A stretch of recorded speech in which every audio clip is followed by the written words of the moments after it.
شيكابالا امبارح مع ابراهيم فايق سايب كل حاجه ورايح يتكلم على الارض بتاعه الزمالك برضه عشان ياخد اللقطه.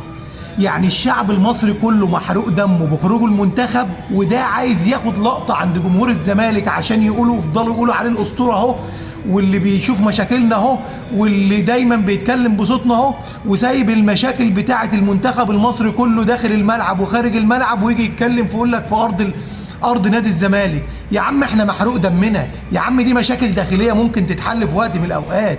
خلينا بقى في اللي عندنا احنا في منتخبنا اللي طلع، اللي ما فاز ولا مباراه في البطوله.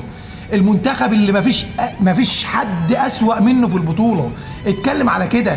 نسمع بس الفيديو ده كده. انا حزين يا ابراهيم اللي بيحصل في الكوره المصريه ده. بص يا ابراهيم، احنا سايبين الكوره وسايبينها كده. الدوري المصري، الدوري المصري يا ابراهيم قوي؟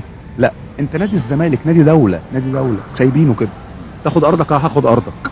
ليه؟ هو كده. طب هنديك ارض ثانيه. طب ما ارضنا موجوده، طب ما تديها لنا. مش انت عايز الدوري؟ طب خلي الدوري كله يبقى شبه بعض.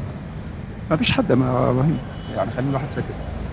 خلاص كده اخدت اللقطه. خلاص جمهور الزمالك دلوقتي هيشيلك على عناقه ويقول لك اللي بيحل مشاكلنا اهو. اخدت اللقطه يا شيكابالا. وما تتكلمش على منتخب مصر، ما تتكلمش على المشاكل اللي بين حلمي طولان وحسام حسن مثلا، ما تتكلمش على المشاكل الفنيه يا جدعان بطلوا بقى، كفايه بقى.